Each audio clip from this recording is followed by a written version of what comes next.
Hello dear students, तो आज हम नया चैप्टर स्टार्ट करेंगे डिफरेंशियल इक्वेशन। ठीक है, तो पहले देखते हैं डिफरेंशियल इक्वेशन होता क्या है। फॉर्मली डेफिनेशन लिख लेते हैं। Differential equation, it is a equation, ऐसे लिखो, it is a equation,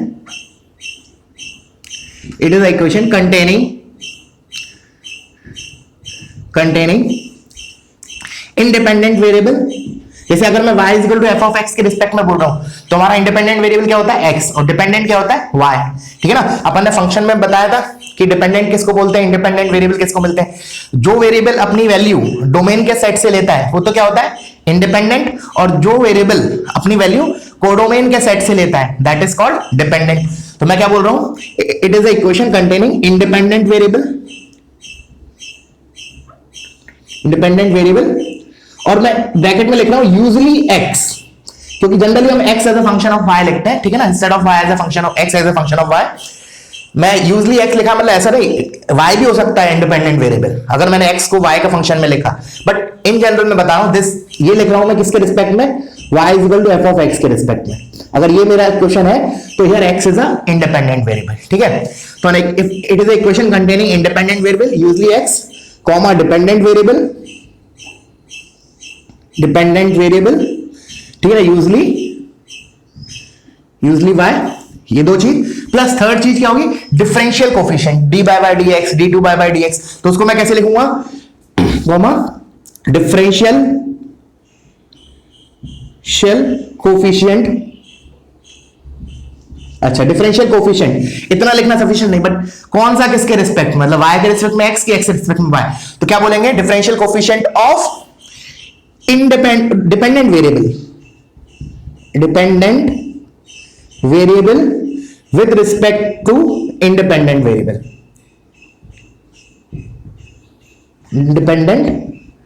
variable, मतलब क्या हो गया, जैसे dy by dx, d2y by dx2 and so on. This is first order, this is second order and so on. ठीक है, तो यही तीन चीज हमारी उसमें प्रेजेंट होंगी। ठीक है, ऑफ कोर्स कांस्टेंट वगैरह तो होगा ही, इनके अलावा कुछ नहीं होगा। ठीक है, डिफरेंशियल इक्वेशन में dependent variable, independent variable x और y। अब जनरली क्या बोला मैंने कि यूजली हमारा इंडिपेंडेंट वेरिएबल x होता है, बट उल्टा भी हो सकता है। जैसे मैंने ऐसे लिखा x is equal to y square minus 2y, तो इधर मेरा x is dependent, y is independent, तो इधर मैं डिफरेंशियल कोफिशिएंट क्या आएगा, dx ओवर dy आएगा। ठीक है ना, बट अगर मान लो मैंने ऐसे लिखा y is equal to x square minus 2x, तो इधर मेरा dy बाय dx आएगा। क्या बोल रहा है वो, देखो, डिपेंडेंट वेरिएबल का with respect to independent variable, मतलब न्यूमरेटर में डिपेंडेंट है dy अपॉन dx। ठीक है, क्लियर हुआ। तो ये तो हो गया basic definition.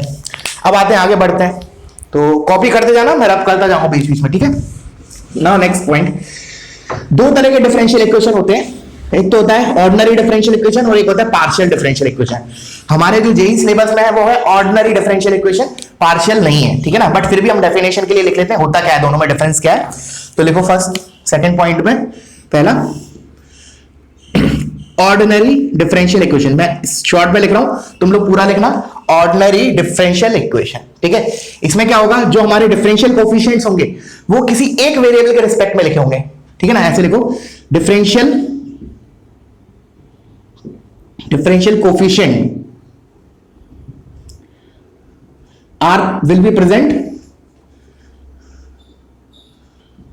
will be present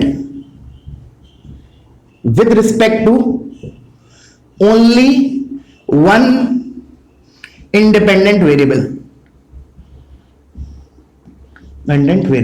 ठीक है ना, जैसे फॉर एग्जांपल मैंने लिखा d2y by dx2 plus let's say 5 dy by dx plus 11x is equal to 5, ऐसा कुछ तो लिख दिया। तो this is a differential equation, ordinary differential equation. क्यों, क्योंकि इधर जो हमारा डिफरेंशियल कोफिशिएंट है, if you will see that is only with respect to x, कोई दो वेरिएबल नहीं है, दो इंडिपेंडेंट वेरिएबल के रिस्पेक्ट में नहीं है। ठीक है ना, तो अब मेरा और पार्शियल डिफरेंशियल इक्वेशन क्या हो जाएगा, पीडी, तुम पूरा लिखना, पार्शियल डिफरेंशियल इक्वेशन। हालांकि this is not in JEE syllabus, इसमें क्या होगा, डेल वगैरह यूज होगा, इसमें डिफरेंशियल कोफिशिएंट कम से कम दो इंडिपेंडेंट वेरिएबल के रिस्पेक्ट में होंगे, तो वही लिख लेना, differential coefficient will be present with respect to, मैं इसके बाद लिख रहा हूं two or more than two independent variable, with respect to two or more than two 2 or more than 2 independent variable. तो इसमें क्या यूज होगा, इस टाइप की चीज होगी, जैसे लिखा del y by del x plus del y by del z plus 11 equals to 0, something like this. तो हियर यू कैन सी कि डिफरेंशियल कोफिशिएंट जो प्रेजेंट है उसमें दो इंडिपेंडेंट वेरिएबल के रिस्पेक्ट में लिखा हुआ है, एक तो x और एक z। ठीक है ना, इनका ऑर्डर कुछ भी हो सकता है। लेट्स से मैंने इसको 2 कर दिया, del 2 by कर दिया, ये del x2 हो गया, del z2 हो गया। ठीक है, बट हमारे सिलेबस में ये है ऑर्डिनरी डिफरेंशियल इक्वेशन, जिसमें हम जो डिफरेंशियल कोफिशिएंट्स होंगे वो प्रेजेंट होंगे with respect to single independent variable. Here it is 2, so this is not a part of JEE syllabus. ठीक है, बट डिफरेंशिएट पता होना चाहिए, मतलब आना चाहिए कि होता क्या है। ठीक है, इसलिए मैंने बता दिया। चलो अब आगे आते हैं नेक्स्ट पॉइंट पे।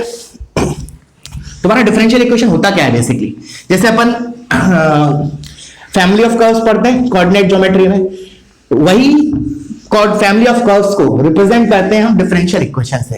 तो पहले मैं समझाता हूं, उसके बाद लिखवाता हूं। फॉर एग्जांपल देखना क्या बोल रहा हूं मैं, कि जैसे मैंने लिखा y is equal to mx।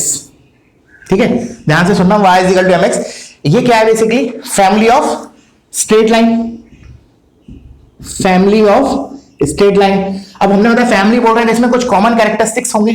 तो इन सभी स्ट्रेट लाइन में कॉमन फीचर क्या है कि ये सारी स्ट्रेट लाइंस ओरिजिन से पास कर रही हैं। मैं लगा family of straight line passing through origin, passing through origin. ध्यान से सुनना, मेन चीज है ये अभी जो बता रहा हूं मैं, family of straight line passing through origin. तो इसमें वेरी क्या कर रहा है, मतलब अलग अलग मेंबर्स कैसे मिलेंगे मुझे उस फैमिली के with a different value of m। So here m is called the parameter, जो हमने पढ़ा है पहले कोऑर्डिनेट ज्योमेट्री में, m is the parameter. For different values of m, I'll get different members of that family. ठीक है ना, but all the straight lines, all the members of that family will pass through origin. ठीक है ना, तो इसको हम differential equation में क्या बोलेंगे, this is a family of curves in Cartesian form, ऐसे लिखेंगे Cartesian, x और y इन्वॉल्व है ना, Cartesian form, और जिसमें मेरा ये पैरामीटर की जगह मैं यूज करूंगा आर्बिट्ररी कांस्टेंट। आर्बिट्ररी, ये बहुत इंपॉर्टेंट वर्ड है arbitrary constant. This is not simply a constant, मैं बताता हूं आर्बिट्ररी मतलब क्या है। आर्बिट्ररी कांस्टेंट, आर्बिट्ररी मतलब जो अपना वैल्यू चेंज करे। इंस्टेड ऑफ पैरामीटर में ये टर्म यूज कर रहा हूं, सिंपली बात ऐसे बोल लो। सिंपल कांस्टेंट में अलग चीज, सिंपल कांस्टेंट अलग चीज होती है। जैसे मैंने मान लो m की वैल्यू 1 ले ली, तो वो तो 1 कांस्टेंट है, मतलब वो फिक्स हो गया y इक्वल टू x। वो तो मैं बोलूंगा कि that is a single member of that family. But y equal to mx लिखा मतलब m इज अ पैरामीटर, मतलब आर्बिट्ररी कांस्टेंट है जिसकी अलग अलग वैल्यूज के लिए आई विल गेट अलग अलग member of that family. Simple, ठीक है। तो इसको मैं बोलूंगा arbitrary constant, and this is what अपना डिफरेंशियल इक्वेशन के सेंस में बोलूंगा तो दिस इज कॉल्ड सॉल्यूशन, और else it is Cartesian form of family of curves, family of curves.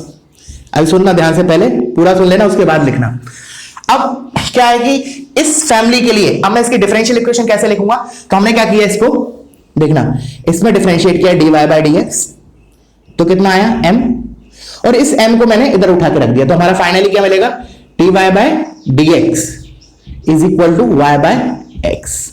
So this is what my differential equation for the same family of curves. चाहे तुम ये equation दे दो, ये भी क्या करेगा, उसी को इंफॉर्मेशन को बताएगा कि this is the family of curves, family of straight line passing through origin, और एल्स दिस, ये हो गया हमारा Cartesian form, and this is called differential equation.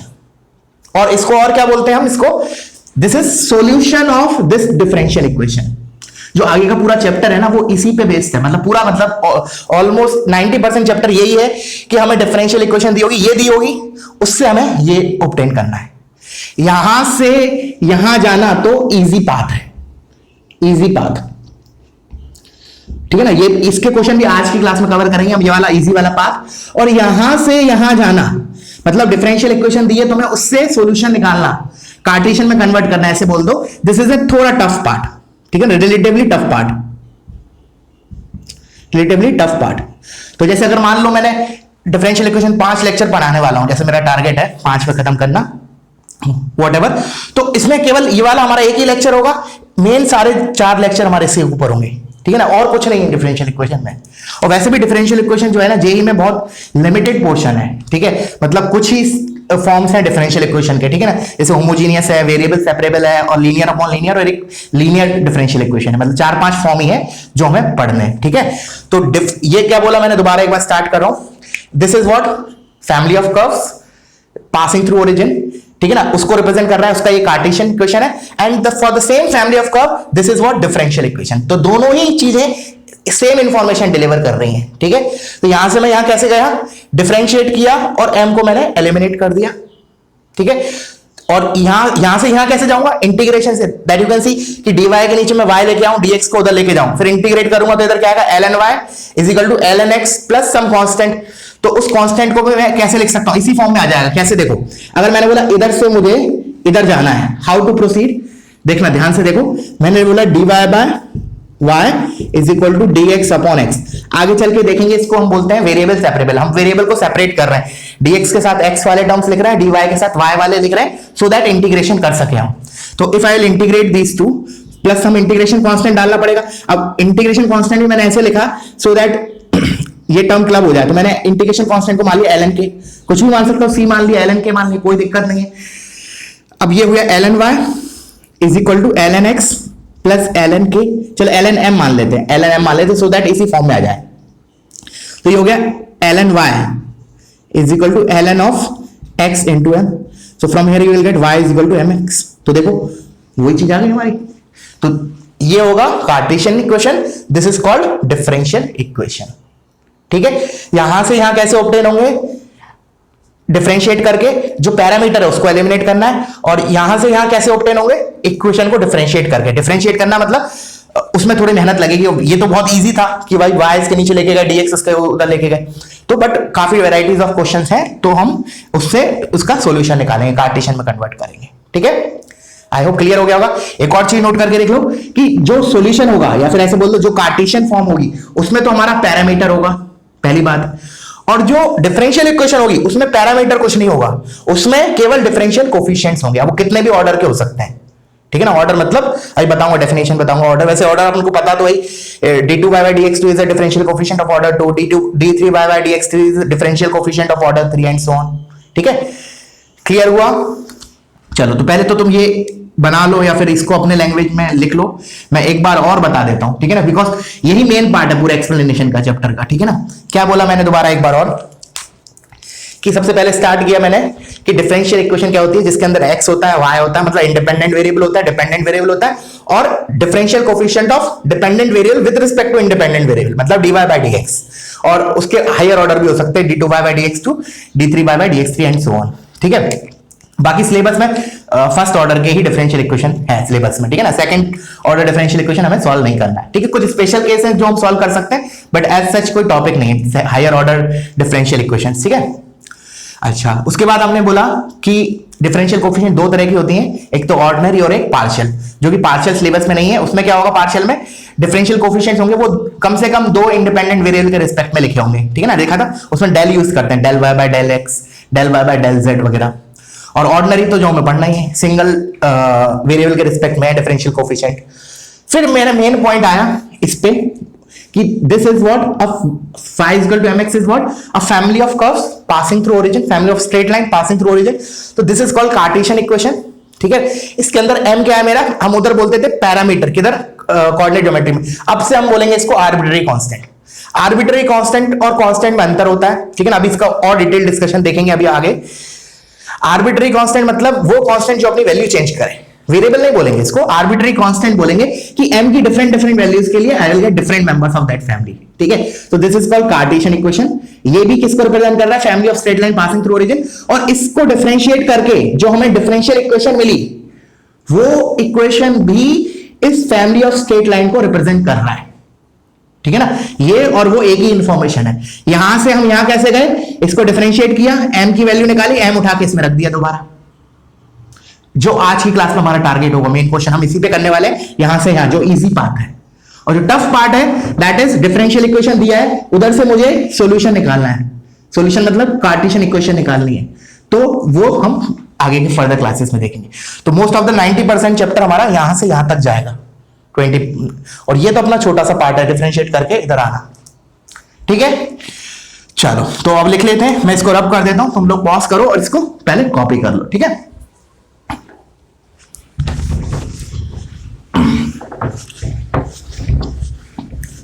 तो डिफरेंशियल इक्वेशन को मैं क्या बोलूंगा?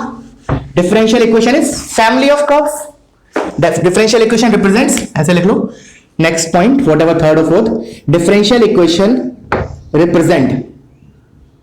Represents family of curve, family of curve, और of course family of curve है तो उनमें कुछ कैरेक्टरिस्टिक्स होंगे common. Differential equation represent family of curves with some common characteristics, with some common characteristics, ठीक है। तो डिफरेंशियल इक्वेशन कुछ नहीं है, बस एक फैमिली ऑफ कर्व्स को रिप्रेजेंट करने का एक तरीका है।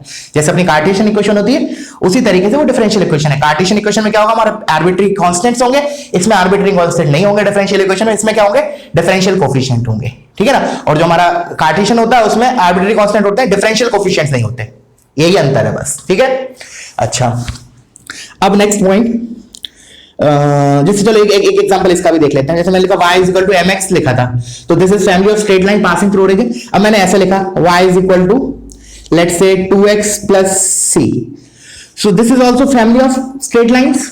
इन सभी स्ट्रेट लाइंस का हमें क्या खासियत है, कॉमन कैरेक्टरिस्टिक्स क्या है, इन सभी का स्लोप 2 है, तो क्या चेंज कर रहा है बेसिकली, y इंटरसेप्ट। तो मतलब these are parallel lines, basically family of parallel lines. Sorry slope 2 है तो एक्यूट एंगल बनाएगा, so this is the these family is represented by this Cartesian equation, ठीक है ना।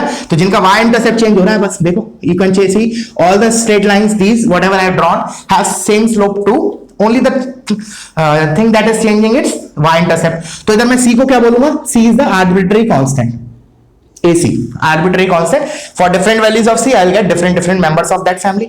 तो ये तो मेरा हो गया क्या, या तो इसको बोल दो Cartesian equation, Cartesian equation for this family of curve, या फिर इसको बोलते हैं हम सॉल्यूशन ऑफ डिफरेंशियल इक्वेशन।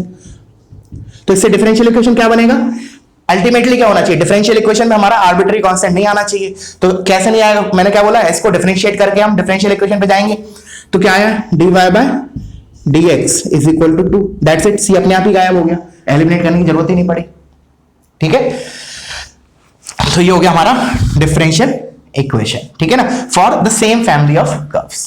तो अब क्लियर हो गया कि सॉल्यूशन दिया है तो डिफरेंशिएट करके डिफरेंशियल इक्वेशन पे जाएंगे, और इसके अंदर क्या होना चाहिए, डिफरेंशियल इक्वेशन के अंदर हमारा आर्बिट्री कांस्टेंट नहीं आना चाहिए, ठीक है। और वाइस वर्सा, यहां से यहां कैसे जाएंगे, इंटीग्रेट करके जाएंगे, ठीक है। और इतना ही है, ठीक है। अब अपन इसको थोड़ा सा लैंग्वेज फॉर्म में लिख लेते हैं, ठीक है। तो मैंने बोला कि differential equation is what represent family of curves with some common characteristics, and इधर लिख लो on integrating the differential equation, जो शॉर्ट में लिख रहा हूं, differential equation that is free from, which is free from, ऐसे लिख लो, which is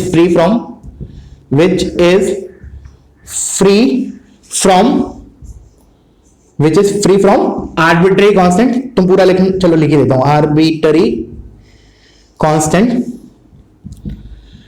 ठीक है ना। क्या लिखा, on integrating the given differential equation या फिर differential equation which is free from arbitrary constant is called, क्या बोलेंगे उसको, अगर डिफरेंशियल इक्वेशन थी उसको इंटीग्रेट करके हमें क्या मिलेगा, कार्टेशियन इक्वेशन, उसको क्या बोलते हैं basically, solution of differential equation is called solution. तो 80% चैप्टर हमारा इसी पॉइंट के ऊपर है, डिफरेंशियल इक्वेशन दी होगी, हमें उससे सॉल्यूशन निकालना है इंटीग्रेट करके। अब कैसे इंटीग्रेट करना है, उसके डिफरेंट फॉर्म्स हैं, जैसे कि मैंने बोला 4-5 फॉर्म्स हैं, ठीक है। तो on integrating the differential equation that is लिखना है, that is free from arbitrary constant is called solution और जनरल सॉल्यूशन, ठीक है ना। तो वो जो y is equal to mx मिला हमें after integrating, that is called solution, general solution. अब स्पेसिफिक कैसे बोलूंगा मैंने बोला पर्टिकुलर सॉल्यूशन किसको बोलूंगा, m की कोई वैल्यू डाल दो तो उसको हम क्या बोलेंगे, पर्टिकुलर सॉल्यूशन। और जनरल सॉल्यूशन को भी एक और नाम से बोलते हैं, it is called integral curves, या फिर एक और नाम है प्रिमिटिव एक और नाम है प्रिमिटिव। ठीक है, so these are the four names of that y is equal to mx। क्या, एक तो जनरल सॉल्यूशन या सिंपली सॉल्यूशन बोल दो, या फिर इंटीग्रल कर्व्स, या फिर प्रिमिटिव। ठीक है, अच्छा ये तो मैंने बोला जनरल सॉल्यूशन। अब मैंने बोला आर्बिट्री कांस्टेंट की अगर एक वैल्यू फिक्स, कोई पर्टिकुलर वैल्यू डाल दी, लेट्स से मैंने m को बोल दिया 5, तो क्या बोलूंगा मैं, that is called particular solution. ठीक है ना, इधर लिख लो अगर लिखना है तो, इफ क्या बोलेंगे, arbitrary constant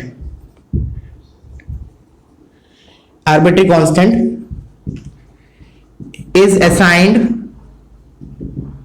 assigned with some particular value,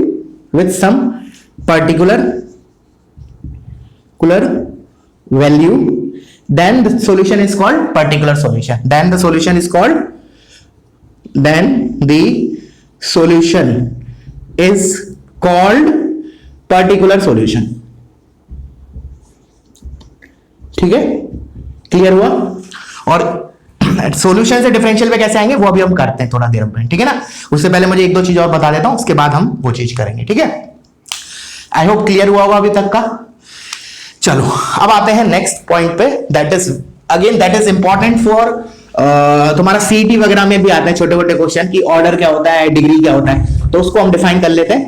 तो लिख लो order and degree of differential equation. Order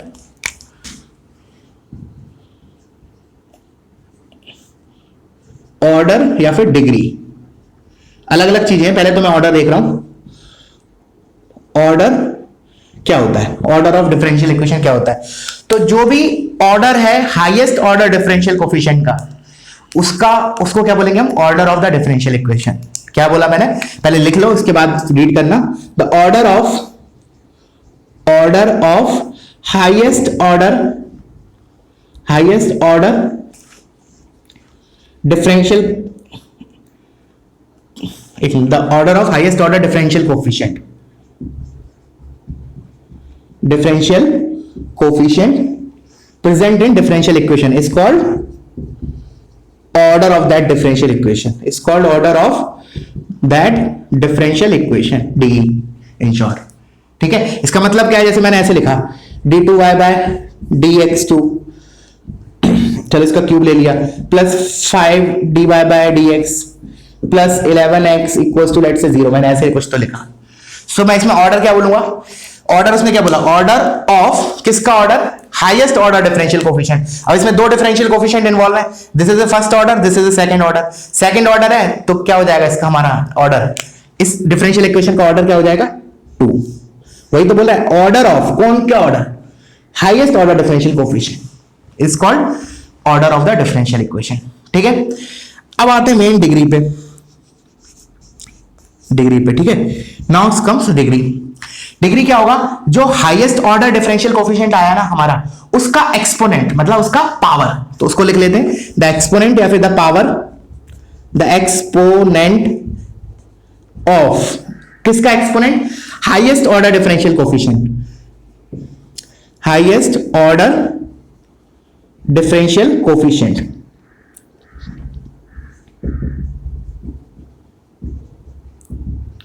highest order differential coefficient. ठीक है ना, इस कॉल्ड डिग्री। अभी कंप्लीट नहीं हुआ, थोड़ा सा एक छोटा सा पॉइंट इसमें ऐड करना है मुझे, इस कॉल्ड डिग्री। अभी ऐड कर रहा हूं, पहले समझते हैं इसको। जैसे ये एक क्वेश्चन दिया डिफरेंशियल इक्वेशन, तो मैं क्या बोलूंगा इसमें, हमारा डिग्री क्या हो गई, हाईएस्ट ऑर्डर डिफरेंशियल कोफिशिएंट का पावर। तो हाईएस्ट ऑर्डर डिफरेंशियल कोफिशिएंट क्या है, d2y by dx2, उसका power which is here it is 3। तो द डिग्री कितना हो गया मेरा, डिग्री इज 3। ठीक है, अब मैंने बोला कि मुझे कुछ ऐड करना है, द एडिंग पार्ट इज कि हम डिग्री बोलेंगे ना, जब जो हमारे डिफरेंशियल कोफिशिएंट है that should be in polynomial form. Polynomial form मतलब क्या होता है कि उसकी पावर्स होना चाहिए पॉजिटिव इंटीजर्स, नहीं है तो हम उसको कन्वर्ट करने के बाद उसके डिग्री के ऊपर कमेंट करेंगे। ठीक है ना, तो इधर लिख लो, इधर ही ऐड करके comma, the exponent of highest order differential coefficient is called degree, provided the differential coefficient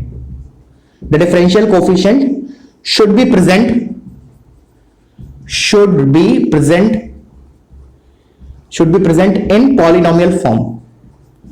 polynomial केवल डिफरेंशियल कोफिशिएंट, बाकी एक्स वाई वगैरह किसी भी फॉर्म में प्रेजेंट हो, साइन, ट्रिग्नोमेट्रिक, लॉग वगैरह नहीं, कोई मतलब नहीं है। हमें केवल डिफरेंशियल कोफिशिएंट पे फोकस करना है कि डिफरेंशियल कोफिशिएंट जो होना चाहिए उनका पावर जो होना चाहिए पॉजिटिव इंटीजर्स होना चाहिए, मतलब वो पॉलिनोमियल फॉर्म में होना चाहिए। उसके बाद मैं देखूंगा कि भाई डिग्री क्या है, मतलब डिग्री मतलब हाईएस्ट ऑर्डर डिफरेंशियल कोफिशिएंट का पावर क्या है, ठीक है ना। अभी हम इसके ऊपर एग्जांपल देखते हैं, ठीक है ना, और क्लियर हो जाएगा ये पॉइंट, ठीक है ना। बाकी एक्चुअली ऑर्डर जो होता है ना, इसका कुछ इंपॉर्टेंस होता है। अभी जैसे देखेंगे हम किसी भी क्या बोलते हैं, किसी भी डिफरेंशियल इक्वेशन का ऑर्डर का फिजिकल सिग्निफिकेंस क्या होता है, उसके जो सॉल्यूशन होता है ना उसमें उतने नंबर ऑफ आर्बिट्री कांस्टेंट्स आते हैं, बट डिग्री का एज सच कोई फिजिकल सिग्निफिकेंस नहीं है। बट एग्जाम में तुम्हारा दोनों पूछा जाता है, सीईटी वगैरह में एक डिफरेंशियल इक्वेशन दे देगा, फिर बोलेगा what is the order and degree, ठीक है ना। जेई में कभी नहीं पूछेगा कि ऑर्डर क्या है, डिग्री क्या है, बट ठीक है। चलो तो पॉज करो, इसको कॉपी करो, अब इसके ऊपर देख लेते हैं डिग्री और इसके ऊपर एग्जाम्पल छोटे छोटे। तो ऑर्डर मैंने क्या बोला, order is what, highest order differential coefficient जो है ना उसका order is nothing but order of the differential equation. और हाईएस्ट ऑर्डर डिफरेंशियल कोफिशिएंट का एक्सपोनेंट प्रोवाइडेड कि डिफरेंशियल कोफिशिएंट पॉलिनोमियल फॉर्म में है तो हम बोलेंगे उसका exponent is what, my degree. तो जैसे फॉर एग्जांपल देखना ध्यान से, एग्जांपल जैसे मैंने लिखा d2y by dx2, इसकी पावर लेट से 5 प्लस इसको ले लिया मैंने, चलो x is equal to dy by dx, इसकी पावर लेट से 1/4, ठीक है। अब मैंने बोला what is the order and degree. अच्छा उधर एक नोट करके और एक और चीज ऐड कर लो कि order is always defined, degree may or may not be defined. क्या लिखोगे, इस एग्जांपल के पहले लिख लो नोट करके कि ऑर्डर is always defined, ठीक है, but degree may or may not be defined, may or may not be defined, ठीक है ना। डिग्री जरूरी नहीं हमेशा डिफाइन हो, degree can be undefined also, मैं अभी बताऊंगा एग्जाम्पल के थ्रू, बट इस स्टेटमेंट को लिख लो, ठीक है। चलो तो अब आते हैं ऑर्डर और डिग्री भी बात कर रहे थे इस क्वेश्चन के लिए। तो मैंने बोला ऑर्डर तो दिख रहा है, हाईएस्ट ऑर्डर डिफरेंशियल कोफिशिएंट कौन सा है, d2y by dx2, तो इसका ऑर्डर कितना है 2, तो इसका ऑर्डर तो कितना हो गया हमारा, order equals to 2। But what about degree, अब डिग्री को तुम 5 मत बोलना, 5 नहीं बोलेंगे, क्या बोलेंगे डिग्री को, तो एक काम करता हूं इसको x को भी इधर से हटा देता हूं 2 मिनट के लिए, ठीक है, बाकी उससे भी वही आंसर आएगा, बट फिर भी हटा दिया तो पहला क्वेश्चन ही है। तो what is the degree now, तो डिग्री को अभी 5 नहीं बोलेंगे क्योंकि अभी जितने भी डिफरेंशियल कोफिशिएंट्स हैं इधर अभी जो एट प्रेजेंट इस इक्वेशन में मौजूद है उनमें exponent is not positive integers, तो उसको कन्वर्ट करना पड़ेगा क्योंकि इधर 1/4 लिखा है, तो कन्वर्ट करने के लिए क्या करेंगे हम, पावर 4 ले लेंगे दोनों साइड। तो मेरा ये पावर तो d2y by dx, मतलब इसको शॉर्ट में लिख रहा हूं y डबल डैश, इसका पावर क्या हो जाएगा 20 is equal to dy by dx। अब जो ये इक्वेशन है this is in polynomial form, polynomial मतलब डिफरेंशियल कोफिशिएंट्स पॉलिनोमियल फॉर्म में है, मतलब उनका पावर जो है पॉजिटिव इंटीजर्स है, तो मैं क्या बोलूंगा ये स्टैंडर्ड फॉर्म हो गया। अब हम कमेंट करेंगे कि भाई डिग्री क्या हो गया, जो हमारा हाईएस्ट ऑर्डर डिफरेंशियल कोफिशिएंट था उसका एक्सपोनेंट, हियर इट इज 20, तो I will say degree is equal to 20। Clear हुआ, डिग्री इसका 20 होगा। चलो और एग्जांपल देखते हैं, जैसे मैंने लिखा चलो ऐसे ले लेते हैं, जैसे dy by dx, इसे ऐसे लिखिए ln of dy by dx is equal to x plus d2y by dx2। एक एग्जांपल मैंने ये लिया और एक एग्जांपल और ले लेता हूं, मैंने लिखा ln, पहले इसको करना, पहले ये वाला लिखो ln dy by dx is equal to x square into y, something like this, ठीक है। अब मैंने बोला इसका ऑर्डर क्या है, तो ऑर्डर तो क्लियर है भाई, dy by dx है तो ऑर्डर तो 1 होगा, ठीक है ना, हाईएस्ट ऑर्डर डिफरेंशियल कोफिशिएंट वही प्रेजेंट है और उसका ऑर्डर 1 है, तो ऑर्डर तो मैंने बोला जैसे कि हर बार डिफाइन भी होता है, तो ऑर्डर इज इक्वल टू 1। फिर मैंने बोला डिग्री क्या है, तो डिग्री को, इसकी डिग्री डिफाइन होगी इस पर्टिकुलर क्वेश्चन की, बट एट प्रेजेंट इसके ऊपर कमेंट नहीं करेंगे, मतलब एट प्रेजेंट उसको इक्वेशन को हमें उस फॉर्म में लेके आना पड़ेगा। डिग्री का जो स्टैंडर्ड फॉर्म है उसने क्या बोला डिग्री के लिए कि जो डिफरेंशियल कोफिशिएंट्स हैं जितने भी सारे वो सारे पॉलिनोमियल फॉर्म में होना चाहिए। तो अभी ये पॉलिनोमियल फॉर्म में तो नहीं, एलएन के साथ लिखा हुआ है, बट क्या इसको कन्वर्ट किया जा सकता है? हाँ, कन्वर्ट किया जा सकता है। सिंपली क्या कर लूंगा मैं, dy by dx is equal to e की पावर एक्स स्क्वायर बाय, अब जो डिफरेंशियल कोफिशिएंट है that is in polynomial form. अब बचा हुआ e की पावर में लिखा है या ln में लिखा है, उससे कोई मैटर नहीं करता, ठीक है ना। डिफरेंशियल कोफिशिएंट्स केवल पॉलिनोमियल फॉर्म में होना चाहिए। तो ये अब हमारा स्टैंडर्ड हो गया। अब इसमें मैं क्या बोलूंगा, जो हाईएस्ट ऑर्डर डिफरेंशियल कोफिशिएंट है वो इधर एक ही है बस, dy बाय dx, उसका पावर कितना है 1, तो degree is 1, degree equals to 1, ठीक है। अब इधर आते हैं। अब मैंने बोला इधर क्या करें, तो देखो इधर दिक्कत होगी डिग्री में। देखो सबसे पहले ऑर्डर तो आंख बंद करके बता दो 2 है, ठीक है। अब मैंने बोला कि अपना डिग्री क्या है, तो डिग्री के लिए मैंने क्या बोला, जितने भी डिफरेंशियल कोफिशिएंट हैं they all should be in polynomial form. But क्या ये पॉलिनोमियल फॉर्म में है, तो मैंने बोला नहीं है, क्योंकि ln के अंदर लिखा है, ln का आर्ग्यूमेंट है dy बाय dx। तो कोई बोलेगा सिर्फ कन्वर्ट कर लेते हैं, ln को हटा देते हैं, ठीक है, ln को हटा दो तो यहां से तो तुम्हारा पॉलिनोमियल फॉर्म में आ जाएगा, बट फिर इधर दिक्कत हो जाएगी, because this is also differential coefficient, वो क्या हो जाएगा, e की पावर में आ जाएगा। तो ऐसे लिखो चाहे कन्वर्ट करके लिखो, इस वाली इक्वेशन में कभी भी डिफरेंशियल कोफिशिएंट पॉलिनोमियल फॉर्म में नहीं एक्सप्रेस हो पाएगा। Therefore degree is not defined. इसलिए मैंने वो स्टेटमेंट लिखवाया था नोट करके, order is always defined but degree may or may not be defined. I hope clear हो गया होगा, ठीक है। चलो एक दो एग्जांपल और देख लेते हैं, जैसे देखता हूं मेरे पास है कुछ एग्जांपल्स। तो एग्जाम्पल देखो, जैसे मैंने लिखा, देखो example ln y double dash, अच्छा मैं d2 बाय dx टू बड़ा ना लेके सिंपल लिख रहा हूं, ln of y double dash is equal to 3x plus sine x, मान लो ये लिखा मैंने। तो ऑर्डर तो दिख रहा है 2 है। What about the degree, degree at present जो एक्सप्रेस लिखा उसके ऊपर कमेंट नहीं करूंगा, पहले मैं इसको कोशिश करूंगा कन्वर्ट करने की, कि जो डिफरेंशियल कोफिशिएंट्स है वो हमारे पॉलिनोमियल फॉर्म में आ जाए। तो उसको करने के लिए क्या किया, y double dash is equal to e की पावर में 3x प्लस साइन एक्स। तो ये मेरा स्टैंडर्ड फॉर्म हो गया क्या? हाँ अब हो गया, क्योंकि अब हमें बाकी चीज से मतलब नहीं है कि x ये इधर ln आ रहा है या साइन आ रहा है या क्या आ रहा है, हमें ये देखना है केवल कि जो डिफरेंशियल कोफिशिएंट्स हैं वो उनके पॉजिटिव पावर्स होना चाहिए। तो वो है, तो मैं क्या बोलूंगा, ऑर्डर तो मेरा पहले ही दिख रहा था, this is true. What about degree, इस डिफरेंशियल कोफिशिएंट का exponent which is nothing but 1, तो डिग्री हो गया 1। क्लियर है। और एग्जांपल जैसे मैंने लिखा, लिखते जाना ये एग्जांपल, ठीक है, y ट्रिपल डैश का square is equal to x cube into ln of y dash. तो क्या करूं मैं अभी एट प्रेजेंट, क्या सारे डिफरेंशियल कोफिशिएंट्स अपने पॉलिनोमियल फॉर्म में है? तो आंसर मिलेगा नहीं है। ये वाला दिक्कत है ना इस वाले को, ये ln का आर्गुमेंट में लिखा है। तो कोई बोलेगा ठीक है सर हम उसको चेंज कर देते हैं, ln को एलिमिनेट कर देते हैं, बट ln को लाओगे, जैसे इधर एग्जांपल किया था अपन ने, कौन सा वाला, ये वाला, उसी टाइप का है, सिमिलर एग्जांपल।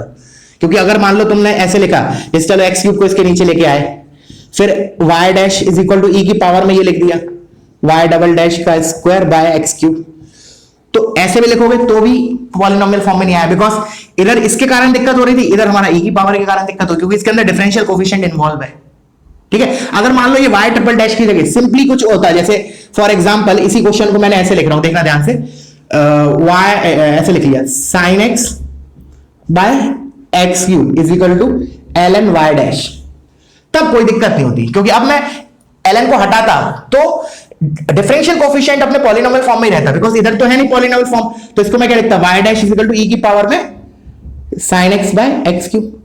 अब मुझे तो केवल डिफरेंशियल कोफिशिएंट से मतलब है, तो now this is in polynomial form, तो कोई दिक्कत नहीं, फिर तो हम बोलेंगे direct degree is 1।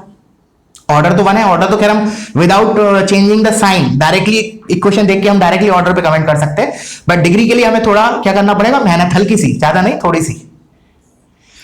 I hope clear हो गया होगा। This much example is sufficient to get the idea of what is order and degree. Now let's move to the next point. तो वीडियो पॉज करो, थोड़ा क्लमसी हो गया है, थोड़ा बोर्ड में मैंने अलग अलग जगह लिख दिया है, तो आराम से पॉज करके सारे एग्जांपल देखो, ठीक है।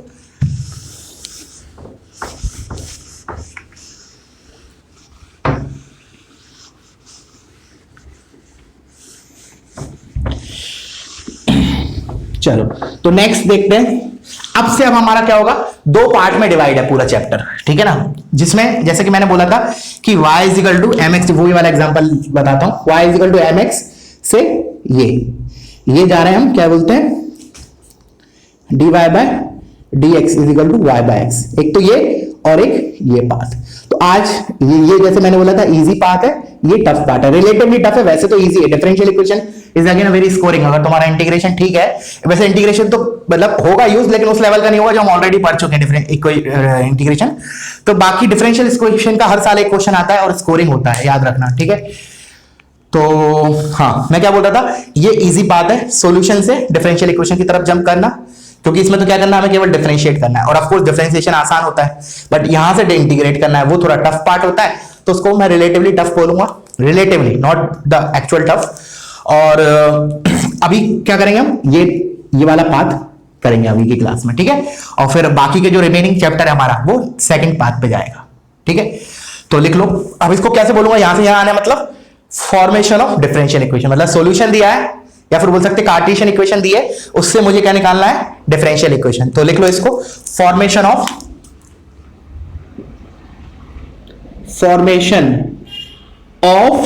डिफरेंशियल इक्वेशन, ठीक है। अब इसमें भी क्या होगा ना, दो तरीके से क्वेश्चन आएगा, ठीक है। एक तो क्या बोलेगा, वो डायरेक्टली इक्वेशन दे देगा, जैसे इसने दे दिया y is equal to m x, फिर बोला इसका डिफरेंशियल इक्वेशन क्या होगा, ठीक है। और एक ऐसे बोल सकता है कि इस y is equal to m x को वो लैंग्वेज फॉर्म में बोल सकता है, कि कैसे बोलेगा इसी क्वेश्चन को। एक तो क्या बोला उसने क्वेश्चन कि y is equal to m x equation दे दी, वो बोला कि find differential equation, straightforward, कोई दिक्कत नहीं। और इसी क्वेश्चन को वो ऐसे पूछ सकता है कि find the differential equation for the family of straight line passing through origin. तो स्टेटमेंट लैंग्वेज के फॉर्म में क्वेश्चन दिया है, तो हम क्या करेंगे, लैंग्वेज से पहले तो उसका कार्टेशियन इक्वेशन लिखेंगे, फिर डिफरेंशिएट करके हम डिफरेंशियल इक्वेशन पे जाएंगे। तो 2 स्टेप प्रोसेस हो गया, एक स्टेप ज्यादा हो जाएगा। क्या होगा, लैंग्वेज के फॉर्म में दिया होगा क्वेश्चन, तो हम लैंग्वेज से पहले कार्टेशियन इक्वेशन पे जाएंगे और इक्वेशन से हम इधर जाएंगे, ठीक है। समझ में आया, दो तरीके से क्वेश्चन, कि एक तो इक्वेशन डायरेक्टली दे दी उसने, मतलब एक कोई कार्टेशियन इक्वेशन दे दी, मतलब सॉल्यूशन दे दिया, उससे हम डिफरेंशियल इक्वेशन पे आ गए, और उसने इस इक्वेशन को लैंग्वेज के फॉर्म में दे दिया। हम देखेंगे आज की क्लास में क्वेश्चंस। उस लैंग्वेज के क्वेश्चन से क्या किया हमने, पहले उसका इक्वेशन लिखी, कार्टेशियन इक्वेशन, जैसे family of straight line passing through origin, तो हम ये लिखेंगे इसके, ऑफ कोर्स जैसे उसने दिया family of find differential equation for family of circles centred at origin. एक तो ये बोला find differential equation for family of curve centred at origin. The same question वो ऐसे बोल सकता है, form a differential equation for x square plus y square equals to r square.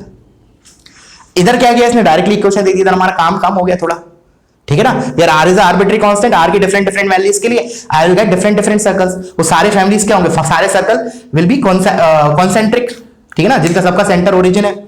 और अगर ऐसे क्वेश्चन दिया family of circle centred at origin, तो उससे पहले मुझे क्या करना पड़ेगा, इस स्टेटमेंट से पहले मुझे ये इक्वेशन लिखनी पड़ेगी, उसके बाद फिर मैं डिफरेंशिएट करके आई will get a differential equation, ठीक है। 2 स्टेप प्रोसेस हो जाएगा, ठीक है। तो चलो अब इसको लिख लेते हैं हम, कैसे करेंगे वो चीज देख रहे हैं। इसको कॉपी कर लो फिगर को अगर करना है तो। हाँ, तो सबसे पहले क्या करेंगे कि जो इक्वेशन दी है उसमें सबसे पहला important task is to count the number of independent arbitrary constant. लिख लो पहला फर्स्ट, और मैं एज्यूम कर रहा हूं कि मेरे पास इक्वेशन दी है इंस्टेड ऑफ लैंग्वेज, तो ऐसे चलो क्लासिफाई कर लेते हैं। If Cartesian equation of family of curve is given, इसी का बी पार्ट क्या हो जाएगा आगे चल के, कि एक स्टेप बढ़ जाएगा कि बी पार्ट में अगर कार्टेशियन इक्वेशन ना देके वो क्या बोले लैंग्वेज फॉर्म में दे, तो फिर हम क्या करेंगे, कार्टेशियन फॉर्म में कन्वर्ट करेंगे उस लैंग्वेज को, और फिर हम उसको डिफरेंशिएट करके डिफरेंशियल इक्वेशन पे जंप करेंगे। हाँ, तो ये हो गया if Cartesian equation of family of curve is given. तब पहला स्टेप क्या होगा हमारा, count the number of independent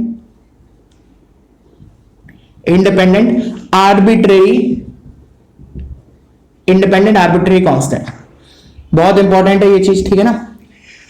independent arbitrary constant, independent और आर्बिट्री को अंडरलाइन कर लो, these are the two important parts.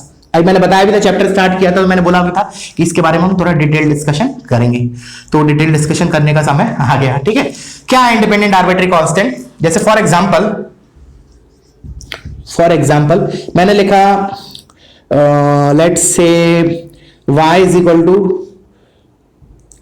एक लिखा मैंने, चलो 5x प्लस k1, और एक लिखा y is equal to 5x plus k1 plus k2, और एक और लिख लेते हैं y is equal to k1x plus k2 plus k3, ठीक है। मान लो ये तीन सॉल्यूशन दिए या तीन फैमिली ऑफ कर्व्स दे रखे हैं।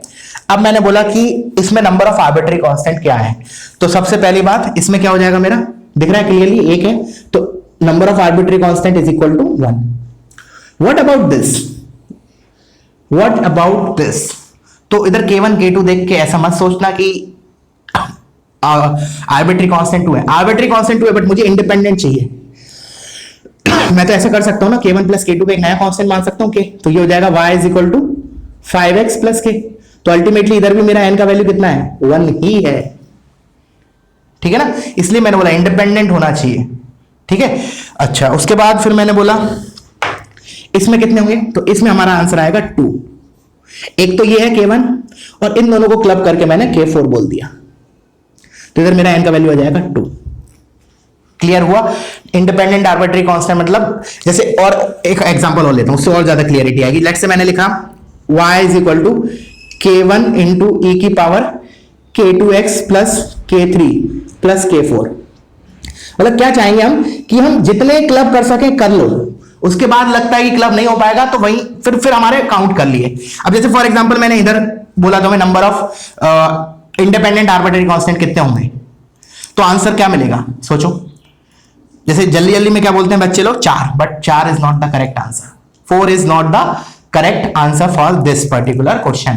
Answer is 3। कैसे आया देखो, सुनना ध्यान से। मैंने क्या किया, इसको ऐसे लिख लिया k1 इंटू ई की पावर k2x इंटू ई की पावर k3 प्लस k4। अब ये k1 और ये e की पावर k3 को तो क्लब करके एक नया कांस्टेंट बोल सकता हूं, तो बेसिकली इसका मतलब k1 और k3 इज डिपेंडेंट, और उसको मैंने बोल दिया k5 से, ये हो गया k5 इंटू ई की पावर k2x प्लस k4। हाँ, अब इसके बाद क्लब नहीं हो सकता कुछ, तो अब मैं कितने काउंट करूंगा, 1 2 3, तो here number of independent arbitrary constant is 3। Clear हुआ है ना। क्लब नहीं कर पाए हम तो वो इंडिपेंडेंट हो जाएंगे, अगर क्लब हो गए तो मतलब वो डिपेंड कर रहे हैं ना एक दूसरे पे, ठीक है ना। जैसे फॉर एग्जांपल मैंने लिखा y is equal to let's say a cos x plus b sin x, तो इधर कितना हो जाएगा हमारा, answer is 2। These two can not be club. अब कोई बोलेगा सर इसको ऐसे भी तो लिख सकते हैं, under root of a square plus b square into sine of some x plus theta. तो सर एक में तो हो गया, एक में नहीं हुआ भाई, इधर जो तुमने थीटा लिखा है ना उसके अंदर भी इन्वॉल्व है। तो बेसिकली इधर ऐसा नहीं कि इस फॉर्म में देखा तो नहीं हो पा रहा है, इस फॉर्म में देखा तो हो रहा है, इसमें अलग। ऐसा नहीं कि इस फॉर्म में मतलब 2 बोल रहे हो तो इस फॉर्म में 1, ऐसा नहीं होगा, इसमें मतलब कुछ ना कुछ हमारी मिस्टेक है।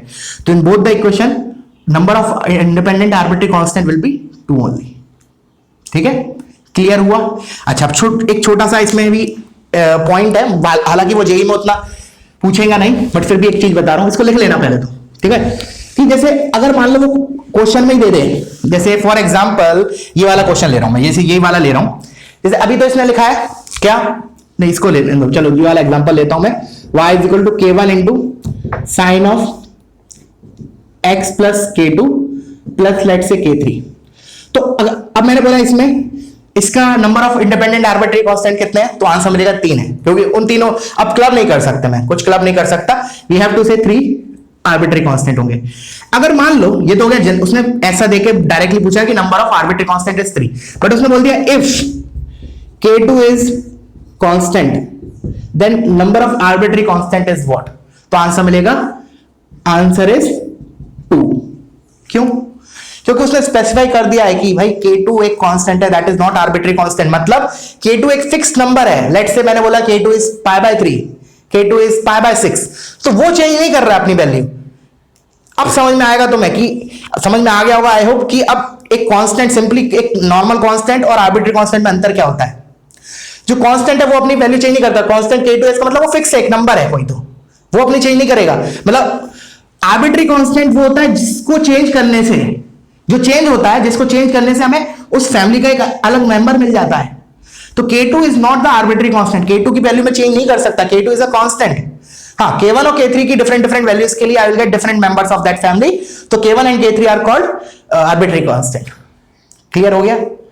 तो ये ऐसा हालांकि पूछेगा नहीं वो ऐसे, बट फिर भी थोड़ा बेटर अंडरस्टैंडिंग के लिए मैंने बता दिया कि एक आर्बिट्री कांस्टेंट और एक सिंपली कांस्टेंट में क्या अंतर होता है। ठीक है, क्लियर हो गया होगा? हाँ, तो अभी हम कहां थे, वहीं पे चलते हैं। तो यहां कहानी हमारी स्टार्ट हुई थी फॉर्मेशन ऑफ डिफरेंशियल इक्वेशन पे, तो वहीं चल रहे हैं। उससे पहले अगर तुमने कॉपी नहीं किया हो तो कॉपी करो और इस वाले पार्ट को भी लिख लो। ठीक है, तो हाँ, अपन आ रहे थे कि सबसे पहला काम क्या है हमारा, कि number of independent arbitrary constant हमारे काउंट कर लो। जो भी इक्वेशन गिवन है, जैसे y = mx है तो उसमें तो एक ही है m, ठीक है, तो काउंट कर लिया। अब क्या है नोट, उसकी के नीचे लिखो the number of arbitrary constant is equal to order of differential equation. Number of arbitrary independent arbitrary constant जो हमने निकाला count n, this is equal to order of differential equation. ठीक है, मतलब जितने आर्बिट्री कांस्टेंट होंगे उतने ऑर्डर का डिफरेंशियल इक्वेशन मिलेगा हमें। इसका मतलब क्या हुआ? इसका मतलब ये है कि हमें अगर दो आर्बिट्री कांस्टेंट है, इसका मतलब हमें कम से कम 2 बार डिफरेंशिएट तो करना ही पड़ेगा, तभी 2 डिग्री का बनेगा, तभी वो 2 पैरामीटर एलिमिनेट हो पाएंगे। ठीक है ना? तो क्या करेंगे हम, जितने इंडिपेंडेंट आर्बिट्री कांस्टेंट है पहले वो काउंट कर लिए, ठीक है, और उसके बाद जैसे 2 आया तो फिर हम, ये स्टेटमेंट क्या बोल रहा है कि जो भी तुम्हारा डिफरेंशियल इक्वेशन बनेगा that will be of degree 2। ठीक है, क्लियर हुआ? नेक्स्ट पॉइंट, अब क्या करें, अब देखो क्या, अब हमारे पास डिफरेंट इक्वेशन दिए, तो मैं एग्जांपल लेके बता रहा हूं। जैसे let's say y is equal to k1x plus k2, चलो और बेटर एग्जांपल लेता हूं, k1 x की पावर 5 प्लस k2 x की पावर 4। चलो इतना ही लेंगे, एक छोटा सा एग्जांपल, अभी बड़ा बाद में करेंगे। तो मैंने बोला लेट्स से ये मेरा इक्वेशन दिया है, ठीक है। तो सबसे पहले तो मैंने इंडिपेंडेंट आर्बिट्री कांस्टेंट काउंट किए, तो दिख रहा है k1 एंड k2 2 है। अच्छा, अब नेक्स्ट स्टेप क्या है, पहले लिख लेते हैं, उसके बाद फिर मैं इस एग्जांपल को बताता हूं। Differentiate the given equation. अच्छा, मैंने ऊपर लिख लिया कि count the number of independent arbitrary constant, और लेट्स से वो n बोल दिया मैंने, लिख लो is equal to let's say n। तो differentiate the given equation n times हम क्या करेंगे, गिवन इक्वेशन को डिफरेंशिएट करेंगे। अब क्या करना होगा हमें कि उन n+1 इक्वेशन, कौन सी n+1, एक तो डिफरेंशिएट करने के बाद n इक्वेशंस मिलेंगी मुझे, और एक जो गिवन इक्वेशन है, 3 इक्वेशन आ जाएंगी। जैसे फॉर एग्जांपल इसकी बात करूं, इस पर्टिकुलर एग्जांपल की, तो number of independent arbitrary constant is 2, ठीक है। उसके बाद इसको हम 2 बार डिफरेंशिएट करेंगे तो 2 इक्वेशन मिलेंगी, और एक ये 3। और हमें पता है कि जैसे अपन ने ट्रिग्नोमेट्री में तो मैंने नहीं, हाँ, जो भी अपन ने वैसे भी बताया है कि जैसे मान लो कोई इक्वेशन है, जैसे मान लो कोई हमें 2 इक्वेशन दिए हैं, 2 वेरिएबल दिए हैं, तो हम उसकी वैल्यू निकाल सकते हैं। मतलब 2 लीनियर इक्वेशन दे रखी है और 2 वेरिएबल है, तो we can solve and get the values of 2 variables. और एलिमिनेट करने के लिए क्या होना चाहिए, मेरे पास एक इक्वेशन ज्यादा होना चाहिए। मतलब कहने का मेरा मतलब, जैसे मेरे को n वेरिएबल्स दिए हैं, ठीक है ना, और उन n वेरिएबल्स को मुझे एलिमिनेट करना है, तो आई रिक्वायर n+1 इक्वेशंस। तो वही चीज इधर है कि डिफरेंशिएट करने से मुझे n इक्वेशंस मिली और एक इक्वेशन ऑलरेडी गिवन है, तो इन n+1 इक्वेशन से I will eliminate those n arbitrary constants. Now whatever equation you will gate, that is nothing but differential equation, and that will be free from what, arbitrary constant, क्योंकि हमने वो eliminate कर दिए with the help of n+1 equations. क्या हुआ, लिख लो इसको, differentiate the given equation n times and now eliminate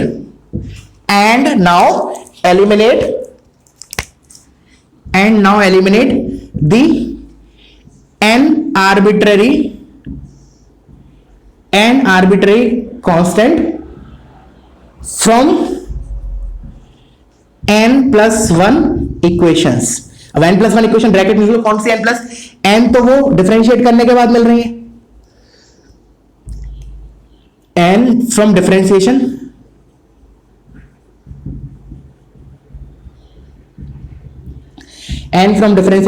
और 1 फ्रॉम गिवन इक्वेशन जो थी। तो इन n+1 इक्वेशन की मदद से हम n आर्बिट्ररी कांस्टेंट्स को एलिमिनेट कर देंगे और फिर लास्टली क्या हो जाएगा, द रिजल्ट जो एलिमिनेंट होगा, मतलब जो एलिमिनेट करने के बाद बचा, the eliminant is nothing but a required differential equation. तो लिख लो द एलिमिनेंट मतलब एलिमिनेट करने के बाद जो बचा, eliminant will be the required, लिख लेना इसको, रिक्वायर्ड सही से नहीं लिखा, required differential equation. The eliminant will be the required differential equation. ठीक है, तो ये तो बहुत ज्यादा इजी पार्ट है इस डिफरेंशियल इक्वेशन का, डिफरेंशियल इक्वेशन ऑब्टेन करना। ठीक है ना, जो मेहनत वाला काम है, जैसे मैं बार बार बोल रहा हूं कि वो उल्टा है, डिफरेंशियल इक्वेशन दी होगी, हमें सॉल्यूशन निकालना होगा। ठीक है, तो लेट्स से अब मैं ये वाले स्टेप्स इस इक्वेशन के लिए लगाता हूं। अच्छा, इसमें भी क्या है ना, थोड़ा सा ट्रिकी पार्ट है, पहले मैं बता रहा हूं, पहले नॉर्मल तरीके से बताता हूं, फिर एक बेटर तरीके से बताऊंगा इसको डिफरेंशिएट करना, एलिमिनेट करना। Basically ultimately my task is to eliminate those n arbitrary constant. ठीक है, अब मैंने बोला ये वाला एग्जांपल लिया मैंने। ठीक है, तब देखो क्या बोला गया है, स्टेप वन एन की वैल्यू कितनी होगी, 2, 2 आर्बिट्ररी कांस्टेंट है, इसका मतलब मुझे इसको 2 बार डिफरेंशिएट करना पड़ेगा। तो और जो फाइनली जो ऑब्टेन्ड होगी differential equation, that will be of degree 2, इतना पक्का हो गया। अच्छा, फिर मैंने इसको डिफरेंशिएट किया, तो y dash is equal to 5k1 times x की power 4 plus 4k2 x cube. फिर मैंने एक बार और डिफरेंशिएट किया, तो y double dash is equal to, ये हो गया 20k1 x की power 3 plus 12k2 x square. तो अब मेरे पास 3 इक्वेशन बन गई, 1, 2 एंड 3। अब 3 इक्वेशन से हमें क्या निकालना है, डिफरेंशियल एलिमिनेट करना है k1 k2 को। तो क्या करेंगे हम, कोई भी 2 इक्वेशन उठाएंगे इधर से, उधर से k1 और k2 में लीनियर इक्वेशन की तरह सॉल्व करके k1 और k2 को x और y के टर्म्स में निकाल लिया, x y और डिफरेंशियल कोफिशिएंट्स के टर्म्स में, और वो उठा के इधर रख दिया, तो हमारा हो जाएगा। प्रैक्टिकली मतलब थियोरेटिकली ऐसे करेंगे, बट प्रैक्टिकली मैं बता रहा हूं क्या करेंगे। इतना समझ में आया क्या बोल रहा हूं, कि ये 3 इक्वेशन आ गई हमारी। अब इन 3 इक्वेशन से मैं k1 k2 को एलिमिनेट कर दूंगा। कैसे एलिमिनेट करूंगा, इन दोनों इक्वेशन से k1 और k2 निकालूंगा in terms of what, x आएगा उसमें और y डैश आएगा, x आएगा और y डबल डैश आएगा। तो k1 k2 मिल जाएगा मुझे x और x के टर्म्स में एंड डिफरेंशियल कोफिशिएंट्स के टर्म में, वो मैं उठा के इधर रख दूंगा k1 k2 को। तो this equation, that the equation जो मिलेगी हमें, that will be free from k1 and k2 and that is nothing but a required differential equation. ठीक है, ये तो ऐसे बताया मैंने, बट एक्चुअली तरीका क्या है, थोड़ा स्मार्ट तरीका सुनना। स्मार्ट तरीका ये है कि जब भी हम किसी इक्वेशन को डिफरेंशिएट कर रहे हैं ना, तो हम कोशिश करेंगे कि कांस्टेंट के साथ कुछ लिखा ना हो, सो दैट अगर मैं इसको डिफरेंशिएट करूं तो वो कांस्टेंट आए ना पिक्चर में। फॉर एग्जांपल, जैसे एक तरीका तो ये हो गया, दूसरा तरीका, अब बेटर तरीका बता रहा हूं मैंने क्या किया, k2 का कोफिशिएंट जो है ना कांस्टेंट बना लिया, k2 का कोफिशिएंट मैंने कांस्टेंट बना लिया। तो क्या हो जाएगा, ये y अपॉन x की पावर 4 से डिवाइड कर दिया, y अपॉन x की power 4 is equal to k1x plus k2। This is my equation first, given equation, इसको मैंने इस फॉर्म में लिखा है बस। अब डिफरेंशिएट करने से क्या होगा ना, कि k2 पिक्चर में आएगा ही नहीं। इसका मतलब क्या है, जब हम बोल रहे थे कि 3 इक्वेशन है, 2 एलिमिनेट करना है, तो पहली वाली इक्वेशन पिक्चर में आएगी नहीं। तो अब इट इज समथिंग लाइक कि 2 वेरिएबल है, और सॉरी 1 वेरिएबल हो जाएगा अगले इसमें, और मुझे 2 इक्वेशन दी होंगी, तो मेरा मेहनत कम हो गई। कहने का मतलब, चलो जैसे इसको डिफरेंशिएट किया, तो ये हो गया y डैश इंटू एक्स की power 4 minus y into 4x cube divided by x की power 8 is equal to k1। तो देखो हो गया सिंपल। अगर मान लो, चलो ठीक है, तो अब मैंने बोला ये पहली इक्वेशन आई डिफरेंशिएट करने के बाद, अब इसको जैसे डिफरेंशिएट करूंगा ना, और इधर तो और अच्छा हो गया बेसिकली, इधर ऑटोमेटिकली k1 के साथ k1 एक कांस्टेंट आ गया। अब वैसे अगर मान लो 1 मिनट के लिए अगर इधर k1 के साथ कुछ होता है, x की पावर 2 बचता, तो फिर अगेन मेरा प्रोसेस क्या होता है, मैं k1 के साथ कुछ नहीं चाहता, सो दैट आफ्टर डिफरेंशिएट करूं तो मेरे को डिफरेंशियल इक्वेशन मिल जाए, एलिमिनेट ना करना पड़े। ठीक है, लेकिन मान लिया चलो इधर आ गया, एक सेकंड के लिए मैंने समझाने के लिए बता लिख रहा हूं मैंने मान लिया एक मिनट के लिए ऐसा आता k1x कुछ तो आता, तो अब ये क्वेश्चन किस में रिड्यूस हो गया कि मैं इसको एक बार और डिफरेंशिएट करता और लेट्स से उसमें भी k1 आ जाता एक मिनट के लिए, तो इन दोनों की ये दोनों इक्वेशन पिक्चर में आती, टू एलिमिनेट k1 इसकी जरूरत ही नहीं पड़ती। समझ में आ रहा है? तो हम क्या बोलते कि क्या करते हैं, फिर इन दो इक्वेशन से एक वेरिएबल का एलिमिनेट करता हूं। दो इक्वेशन से एक वेरिएबल एलिमिनेट करना is easy as compare to तीन इक्वेशन से दो वेरिएबल एलिमिनेट करना। तो नंबर ऑफ इक्वेशन ज्यादा बढ़ेगी तो कॉम्प्लेक्सिटी बढ़ेगी। तो अल्टीमेटली माय टास्क है कि हम ऐसे नहीं कि ब्लाइंडली डिफरेंशिएट कर दिया, डिफरेंशिएट करने के पहले हमने थोड़ा सा दिमाग लगाया कि डिफरेंशिएट करें हम तो क्या हो, कांस्टेंट अपने आप गायब हो जाए, तो हमें एलिमिनेट करते वक्त इस इक्वेशन के पास दोबारा ना जाना पड़े। ऐसे बोलो बहुत अच्छे से, क्या बोला कि अगर मान लो इसको मैं डिफरेंशिएट करूं, अभी ऐसे डिफरेंशिएट किया तो मेरे को तीन इक्वेशन की मदद से इन k1 k2 को एलिमिनेट करना पड़ रहा है, बट मैंने बोला अगर मैंने x की पावर 4 से इसको डिवाइड किया होता जो कि नहीं किया इस वाले मेथड में, तो क्या होता है एलिमिनेट करते वक्त मुझे इस इक्वेशन के पास दोबारा नहीं आना पड़ता, अभी आना पड़ेगा। वही चीज मैं बताना चाह रहा हूं, ठीक है? आई होप क्लियर हो गया होगा कि हम जब भी एलिमिनेट करेंगे तो ऐसा नहीं कि ब्लाइंडली डिफरेंशिएट कर दिया, जब भी डिफरेंशिएट करेंगे पहले एक बार देख लिया टर्म्स को कि हमें दोबारा उसके पास ना आना पड़े एलिमिनेट करने के लिए। ऐसे लिख लो अपने लैंग्वेज फॉर्म में कि will differentiate in such A way that कि हमें एलिमिनेट करते वक्त, एक तो ये जनरल हो गया विदाउट दिमाग खर्च किए हुए, और एक हो गया कि हमने एलिमिनेट करना है तो हम क्या करेंगे, डिफरेंशिएट इस तरीके से करेंगे कि हमें इस इक्वेशन के पास दोबारा ना आना पड़े। सिमिलरली इसके ऊपर भी एलिजिबल होता है कि जैसे मान लो इधर मैंने बनाया, जैसे ये आया मेरा, लेट से ये आया डिफरेंशिएट करने के बाद, तो अगेन मैं इसको डिफरेंशिएट नहीं करूंगा, अभी मैं चाहूंगा कि डायरेक्टली डिफरेंशियल इक्वेशन मिल जाए तो क्या गड़बड़ है, क्या बुरी बात है? तो वो आएगी कैसे, इधर x से डिवाइड करके इधर k1 आ जाएगा, फिर मैं डिफरेंशिएट करूंगा तो फिर मुझे इस इक्वेशन के पास दोबारा जंप नहीं करना पड़ेगा। ठीक है, बहुत एम्फसाइज कर दिया मैंने, आई होप क्लियर हो गया होगा। ठीक है, चलो तो वीडियो पॉज करो, इसको कॉपी कर लो, तो आते हैं कुछ क्वेश्चंस पे।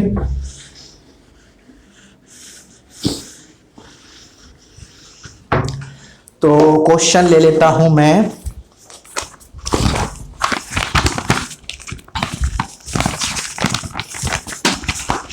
देखो जैसे मैंने लिया, देखना y इज इक्वल टू, जैसे जो अभी समझा रहा था उसी को दोबारा एक बार एक इलस्ट्रेशन के थ्रू, y is equal to k1 into x की power 13 plus k2x plus k3।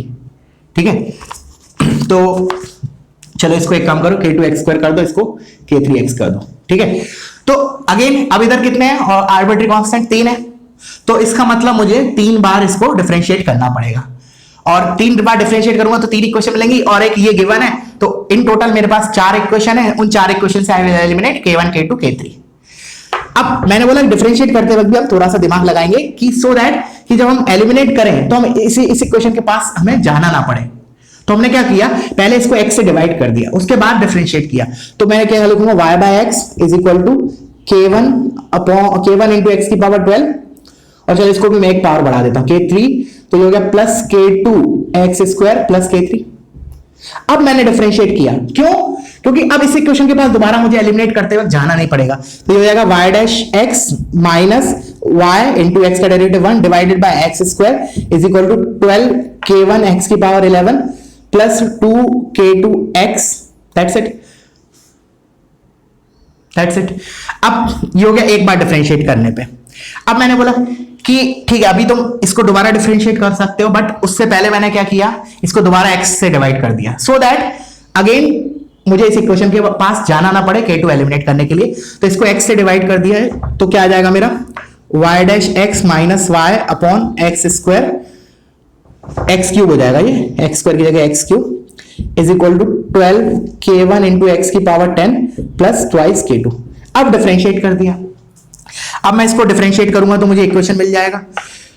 चलो थोड़ा सा बल्कि होगा इसका डेरिवेटिव, फिर भी कर लेते हैं, चलो पूरा कर रहे हैं। तो y डबल डैश, इसका न्यूमरेटर का डेरिवेटिव में अपने आप में प्रोडक्ट रूल लगेगा, तो divide double dash x plus y dash into, ये तो एक मिनट नहीं ये भी आएगा, माइनस y डैश, देखो ये न्यूमरेटर का डेरिवेटिव लिखा है, पहले इसमें प्रोडक्ट रूल लगा, y double dash into x plus इस y dash as it is के का x का डेरिवेटिव 1 माइनस y डैश इसका derivative y dash into x cube minus numerator as it is y dash into x minus y और upon, अब हो सकता है बल्कि हो जाए क्योंकि मैंने अपने से लिया है एग्जांपल, ठीक है ना, एडजस्ट नहीं किया terms, whatever is equal to ये हो जाएगा 120 k1 x की पावर 9। सोचो, ठीक है, क्लियर हो।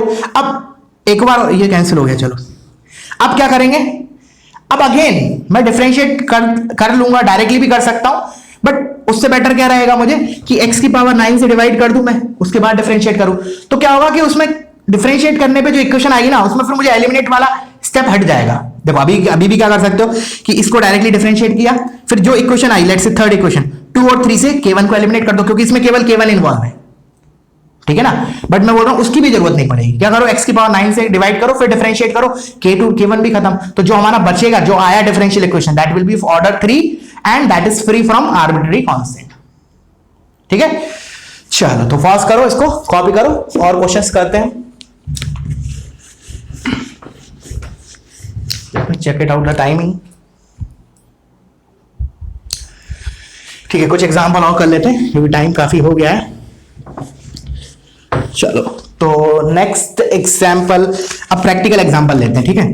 y is equal to k1 e की पावर x प्लस k2 करो, तो क्या करें, y डैश दो आर्बिट्री कांस्टेंट है तो दो बार डिफरेंशिएट करना होगा, तो y dash is equal to पहली बार डिफरेंशिएट करने पे k2 तो खत्म ही होने वाला है, ठीक है ना, दिख रहा है क्लियरली, तो हो गया k1 e की पावर x, ठीक है।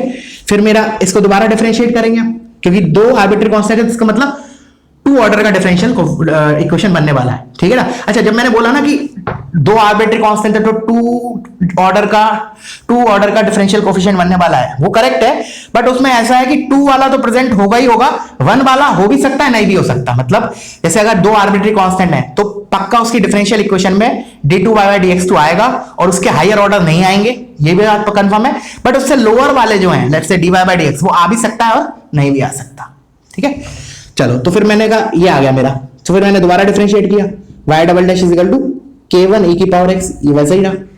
तो अब क्या करें, अब इन दोनों इक्वेशन की मदद से k1 को एलिमिनेट कर देते हैं, तो क्या हो जाएगा y double dash is equal to y dash, तो this is a differential equation for these family of curves, this is free from अपना आर्बिट्री कांस्टेंट। अब एक काम और कर सकते थे, जैसे मैंने इन दोनों की, अब मैंने क्या किया, जैसे k1 एलिमिनेट करने के लिए इधर ही बताता हूं, जैसे सुनना ध्यान से, जो चीज मैंने अभी बताना चाहा था उसको इधर अप्लाई करते हैं। जैसे इन दोनों, अब मैंने k1 एलिमिनेट करने के लिए इन दोनों इक्वेशन की मदद ली ना, वो भी लेने की जरूरत नहीं पड़ती, अगर मैं क्या करूं e की पावर माइनस x से या फिर e की पावर x से डिवाइड कर दूं, मतलब कांस्टेंट के साथ कुछ नहीं चाहिए मुझे, तो मैंने क्या किया e की पावर x से डिवाइड कर दिया, या फिर ऐसे बोल दो कि e की पावर माइनस x से मल्टीप्लाई कर दिया, तो ये हो गया e की power minus x into y double dash is equal to k1। अब मैं क्या करूंगा, सॉरी इस वाले में नहीं, इस वाले की बात कर रहा हूं क्योंकि इसको डिफरेंशिएट करके हमें ये मिलने वाला है ना, तो मैंने बोला y डैश इंटू e की power minus x is equal to k1। अब मैं बोल रहा हूं कि इस इक्वेशन को अगर मैंने इस फॉर्म में लिख लिया फिर डिफरेंशिएट किया ना, फिर k1 एलिमिनेट करने की भी जरूरत नहीं पड़ेगी, अपने आप डिफरेंशिएट करने से k1 खत्म हो जाएगा। तो अब मैं डिफरेंशिएट करता हूं, देखता हूं कि ये आ रहा है या नहीं, तो ये हो गया y double dash into e की power minus x plus y dash into e की power minus x into minus 1, this is equal to 0, तो you can see you will get this result only. e की power minus x को तो 0 के पास भेज देते हैं, वो तो नॉन नेगेटिव है, 0 हो नहीं सकता, तो y double dash minus y dash मतलब इसे ही आ गया, क्लियर हुआ। चलो और एग्जाम्पल 2 मैंने लिखा y is equal to k1 e की power x plus k2 e की पावर माइनस x। चलो करो एलिमिनेट, दो वेरिएबल है, मतलब दो आर्बिट्री कांस्टेंट है, तो दो बार एलिमिनेट करना पड़ेगा, डिफरेंशिएट करना पड़ेगा, तो y dash is equal to k1 e की power x minus k2 e की पावर माइनस x। फिर मैंने एक बार और डिफरेंशिएट करना पड़ेगा, तो y double dash is equal to k1 e की power x plus k2 e की पावर माइनस x। अब इन तीनों इक्वेशन की मदद से मुझे k1 k2 अल्टीमेट एलिमिनेट करने हैं, तो ये तो बहुत ही आसान हो गया। देखो बीच वाली इक्वेशन पिक्चर में नहीं आई एलिमिनेट करने के लिए, क्या हो गया, इधर से डायरेक्टली बोल सकता हूं from equation 1 and 2 y is equal to y double dash, this is a required differential equation which is of degree 2, और आना भी चाहिए बिकॉज दो आर्बिट्री कांस्टेंट्स है उसमें, ठीक है।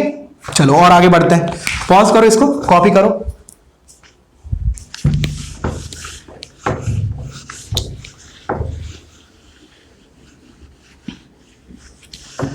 नेक्स्ट क्वेश्चन लिखते हैं हम। नेक्स्ट क्वेश्चन इज हियर, मैंने लिखा y is equal to k1x³ plus let's say 5 दिया, तो बहुत ही आसान हो गया। तो एक आर्बिट्री कांस्टेंट है, 5 तो एक कांस्टेंट है, तो क्या हो जाएगा y dash is equal to 3k1x²। अब इन दोनों इक्वेशन से मुझे k1 एलिमिनेट करना है, तो कुछ नहीं, k1 की वैल्यू यहां से उठा के यहां रख दो। तो यहाँ इस इक्वेशन से मेरे को k1 कितना मिलेगा, y/3x², ये उठा के मैंने इसमें पटक दिया, तो जाएगा y is equal to x³ into k1, और k1 इज y/3x², sorry y dash upon 3x² plus 5। This is the required differential equation. This is free from parameter या free from independent arbitrary constant, इसमें arbitrary constant नहीं है और order 1 है, because आना भी चाहिए था, एक ही हमारा आर्बिट्री कांस्टेंट है, तो इसका ऑर्डर इज 1।